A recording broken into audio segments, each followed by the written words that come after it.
मध्य प्रदेश लोक सेवा आयोग की तरफ से विज्ञापन आपका जारी कर दिया गया है। सहायक नगर नियोजक यानी कि असिस्टेंट टाउन प्लानर की पोजीशन पर आपकी नोटिफिकेशन यहां पर आ चुकी है। अब यहां पर एग्जामिनेशन जो आपकी डेट है वो आपकी यहां पर मेंशन्ड है। परीक्षा की तिथि आपकी है 20/9/2026, तो 20 अगस्त को आपका यहां पर एग्जाम होने वाला है। इसके अलावा प्रवेश पत्र उपलब्धता तिथि ये भी आप देख सकते हैं 10/9 को आपका यहाँ पर एडमिट कार्ड आ जाएगा और इसकी जो अंतिम तिथि है वो आपकी यहाँ पर है 19/3/2026, यानी कि 19 मार्च से पहले आपको इन पदों पर आवेदन कर देना है। ठीक है, अब यहाँ पर डिटेल में बात करते हैं इसमें आपको आवेदन कैसे क्या करना है, इसके लिए पात्रता आपकी क्या होनी चाहिए, क्या इसमें एक्सपीरियंस यहाँ पर रिक्वायर्ड है या नहीं, ये सभी डिटेल मैं आपको इस वीडियो में शेयर करूंगा। अब यहाँ पर बात कर लेते हैं आयु की गणना की। आपकी जो हाई स्कूल की जो मार्कशीट है उसमें जो आपकी अंक सूची में जो आपकी डीओबी यहाँ पर लिखी होगी वही आपकी यहाँ पर मान्य होगी।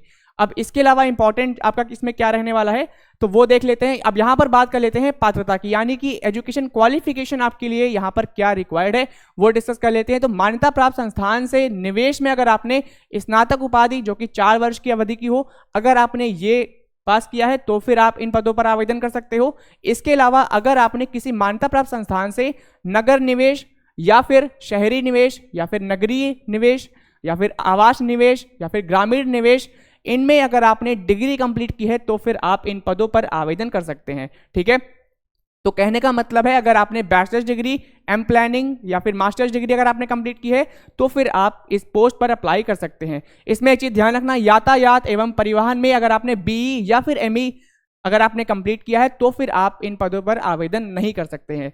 तो बैचलर्स डिग्री और मास्टर्स डिग्री इसके लिए रिक्वायर्ड है, लेकिन बीटेक और एमटेक स्टूडेंट्स इसमें नहीं अप्लाई कर सकते हैं। बीई और एमई स्टूडेंट्स इसमें नहीं अप्लाई कर सकते हैं। ये चीज भी इस पोस्ट में आपकी नोटिफिकेशन में मेंशन्ड है। अब परीक्षा कैसे क्या अप्लाई करना होगा तो इसकी ऑफिशियल वेबसाइट mpsc.mp.gov.in, इस पर आपको विजिट करना है और इस पर ही जाकर आपको आवेदन करना होगा। ठीक है, 19 मार्च से पहले आपको इन पदों पर आवेदन कर देना है। अब इसके लिए परीक्षा का नियम और यहां पर देख सकते हो परीक्षा का नियम यहां पर क्या है, निर्देश भी, ये सभी चीजें आपकी यहां पर लिखी हुई हैं। ठीक है, तो ये सभी चीजें आप नोटिफिकेशन में पढ़ सकते हैं। नोटिफिकेशन की पीडीएफ मैंने अपने टेलीग्राम ग्रुप पे शेयर कर दी है। टेलीग्राम की लिंक आपको हमारे चैनल के डिस्क्रिप्शन पे मिल जाएगी। अब यहाँ पर बात कर लेते हैं टोटल नंबर ऑफ वैकेंसी क्या है, रिक्त पदों की संख्या यहाँ पर कितनी क्या है। तो कुल पदों की संख्या आपकी यहाँ पर 29 है। ठीक है, 39 आपके कुल पदों की संख्या यानी कि 39 टोटल नंबर ऑफ वैकेंसी हैं आपकी असिस्टेंट टाउन प्लानर की पोजीशन पर, और ये वैकेंसी आपकी मध्य प्रदेश में आ चुकी है। तो अगर आप मध्य प्रदेश के हैं तो चैनल को अभी सब्सक्राइब कर लें। बाकी आप यहां पर देख सकते हो वैकेंसी कैटेगरी वाइज, जैसे कि आउट ऑफ 39 आपकी अनरिजर्व कैटेगरी में 10 वैकेंसी हैं, एससी में 6 वैकेंसी, एसटी में आपकी 8 वैकेंसी हैं, ओबीसी नॉन क्रीमी लेयर में आपकी 11 वैकेंसी हैं, तो वहीं ईडब्ल्यूएस कैटेगरी में आपकी यहां पर 4 वैकेंसी हैं।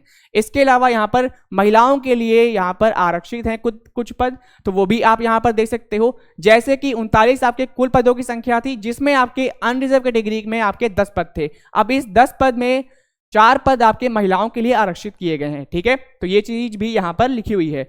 अब इसके अलावा यहां पर इंपॉर्टेंट क्या है, तो मुख्य भाग के यानी कि 47% आपके पद यहां पर मुख्य भाग में है, तो वहीं प्रावधिक भाग में आपके लगभग 13% पद यहां पर रहने वाले हैं। तो उसका विवरण यहां पर आपका दिया हुआ है। अब पद का विवरण एक बार फिर से देख लेते हैं। तो विभाग का नाम बता देता हूं, तो मध्य प्रदेश शासन नगरीय विकास विभाग में आपकी भर्ती आई है। राजपत्रित द्वितीय श्रेणी की भर्ती है। पद आपका कैसा रहेगा, स्थायी अस्थायी कैसा क्या है, तो पद आपका यहां पर स्थायी रहने वाला है। वेतनमान की बात करें तो 56,100 रुपए से लेकर 1,77,500 रुपए प्रतिमाह आपका वेतन यहां पर रहेगा। ठीक है, इसके बीच आपका वेतन रहेगा, तो मान चलिए आपका 80 से 90,000 मंथली आपकी यहां पर सैलरी रहने वाली है। बाकी कर्तव्य आप ये सभी यहां पर पढ़ सकते हो।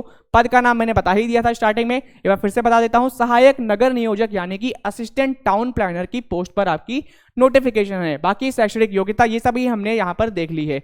इसमें आपका कोई भी एक्सपीरियंस रिक्वायर्ड नहीं है। फ्रेशर हैं अगर आप तो इसमें अप्लाई कर सकते हैं। बस बैचलर्स डिग्री और मास्टर्स डिग्री अगर आपने प्लानिंग में कंप्लीट कर रखी है तो फिर आप इसमें अप्लाई कर सकते हैं। सिटी प्लानिंग, विलेज प्लानिंग, इन सब में अगर आपने डिग्री कंप्लीट कर रखी है तो फिर आप इस पोस्ट पर आवेदन कर सकते हो। आयु सीमा की बात करें तो न्यूनतम उम्र आपकी 21 वर्ष यहाँ पे होनी चाहिए और अधिकतम जो उम्र है वो आपकी है 40 वर्ष, यानी कि 21 से 40 वर्ष के बीच अगर आपकी उम्र है तो फिर आप इन पदों पर आवेदन कर सकते हैं। लेकिन जो रिजर्व कैटेगरी कैंडिडेट्स हैं उनको यहाँ पर अपर एज लिमिट में रिलैक्सेशन भी प्रोवाइड किया जाता है, तो उसके लिए आप नोटिफिकेशन की गाइडलाइंस यहाँ पर पढ़ सकते हो। ठीक है, ये सब मैं आपको नोटिफिकेशन अपलोड कर दूंगा तो वहां पर आप ये पढ़ लेना। अब इसमें कैसा क्या इसका सिलेक्शन का प्रोसीजर रहने वाला है, तो चलिए वो भी यहाँ पर बात कर लेते हैं। बाकी यहाँ पर जो आपका जनरल इन्फॉर्मेशन है ये सभी आप पढ़ लेना। अब बात करते हैं चयन की प्रक्रिया की। तो चयन की प्रक्रिया आप यहाँ पर देखेंगे तो वास्तुनिष्ठ प्रश्नों की OMR आधारित परीक्षा आपकी आयोजित की जाएगी, यानी कि आपका रिटन एग्जामिनेशन यहाँ पर कंडक्ट किया जाएगा जो कि आपका OMR बेस्ड होगा। ठीक है, OMR बेस्ड आपका रिटन एग्जामिनेशन होगा। इसमें आपकी नेगेटिव मार्किंग भी होगी। जब आप ये क्वालिफाई कर लेंगे रिटन एग्जामिनेशन, फिर आपकी यहाँ पर इंटरव्यू कंडक्ट किया जाएगा, फिर इंटरव्यू के बिहाफ पर आपका यहाँ पर सिलेक्शन होगा। तो फाइनल जो मेरिट लिस्ट आपकी प्रिपेयर की जाएगी वो आपकी रिटन एग्जामिनेशन जो कि OMR बेस्ड रहने वाली है प्लस आपका इंटरव्यू, इन दोनों के बेसिस पर ही आपका यहाँ पर सिलेक्शन रहने वाला है। बाकी जो जानकारी है, जो आपका सिलेबस है, वो आपको इसकी ऑफिशियल वेबसाइट mpsc.mp.gov.in इस पर आपको मिल जाएगा। अभी अपलोड नहीं किया गया है, तो जैसे ही अपलोड किया जाएगा उस पर मैं वीडियो प्रोवाइड कर दूंगा। बाकी आप इसकी ऑफिशियल वेबसाइट पर जाकर सिलेबस देख सकते हो जब उसका अपलोड कर दिया जाएगा। ठीक है, बाकी सिलेबस मैं अपने एप्लीकेशन पर भी अपलोड कर दूंगा। प्रतियोगी परीक्षा ऑफलाइन आपकी यहाँ पर देख सकते हो कैसा क्या इसका पैटर्न रहने वाला है, तो वो सभी डिटेल्स आप यहाँ पर पढ़ सकते हैं। बाकी प्रति प्रश्न आपत्ति है तो आपको 150 रुपए देने होंगे जो कि आपके नॉन रिफंडेबल रहेंगे। अगर आपका कोई क्वेश्चन गलत है, आपको लग रहा है कि ये सही है, तो फिर अगर आपको कोई क्वेरी है तो आप उसके लिए भी पेमेंट यहाँ पर करने वाले हो। ये चीज़ भी यहाँ पर लिखी हुई है। बाकी गाइडलाइंस जो मेंशन्ड है वो आप यहाँ पर पढ़ सकते हो, प्रश्नोत्तर आपत्ति से रिलेटेड, तो ये सभी आप यहाँ पर पढ़ पा रहे होंगे। बाकी कैसे क्या इसका सिलेक्शन का प्रोसीजर रहने वाला है वो तो मैंने आपको बता दिया। रिटन एग्जामिनेशन प्लस आपका इंटरव्यू के बिहाफ पर ही आपका सिलेक्शन होगा। बाकी आवेदन प्रक्रिया ये सभी डिटेल्स आप यहाँ पर पढ़ सकते हैं। MPPSC की ऑफिशियल वेबसाइट पर ही जाकर आपको आवेदन करना होगा। एक बार फिर से आप डेट बता दूं तो प्रारंभिक जो तिथि है वो आपकी है 20 फरवरी और जो अंतिम तिथि इसकी रहने वाली है ऑनलाइन की वो आपकी है 19 मार्च। तो 20 फरवरी से लेकर 19 मार्च के बीच तक आपको इसमें अप्लाई कर देना है। और यहाँ पर परीक्षा की जो तिथि है वो आपकी यहाँ पर रहेगी 20/9/2026। ठीक है, इस तिथि को आपको यहाँ पर याद रखना है। 20 तारीख को आपकी परीक्षा यहाँ पर होने वाली है। बाकी आयु में सीमा में छूट कितना क्या मिलेगा तो वो सभी आप यहाँ पर पढ़ सकते हो। 5 साल 3 साल का छूट यहाँ पर मिलने वाला है। SC ST को 5 से 6 साल का यहाँ पर छूट मिलेगा, तो वहीं OBC को यहाँ पर 3 साल का अपर एज लिमिट में यहाँ पर रिलैक्सेशन प्रोवाइड की जाएगी। बाकी यहाँ पर गाइडलाइंस मेंशन्ड है, तो ये सभी डिटेल्स आप इसमें पढ़ पा रहे होंगे। इस नोटिफिकेशन को मैंने अपने टेलीग्राम पे अपलोड कर दिया है, टेलीग्राम को ज्वाइन कर ले, लिंक आपको डिस्क्रिप्शन पे मिल जाएगी। तो एक बार फिर से बता देता हूँ, फाइनल जो सिलेक्शन होगा वो आपका OMR based written examination plus आपका इंटरव्यू के बेसिस पर ही होगा। ठीक है, अगर आपने बैचलर्स डिग्री कंप्लीट की है या फिर मास्टर्स डिग्री कंप्लीट की है सिटी प्लानिंग, विलेज प्लानिंग या प्लानिंग में, तो फिर आप इन पदों पर आवेदन कर सकते हैं। और ऐसे ही जॉब रिलेटेड अपडेट्स के लिए हमारे चैनल रैंकिंग पीडिया एजुकेशन को अभी सब्सक्राइब कर ले। मिलते हैं एक और नई रिक्रूटमेंट वीडियो में। धन्यवाद।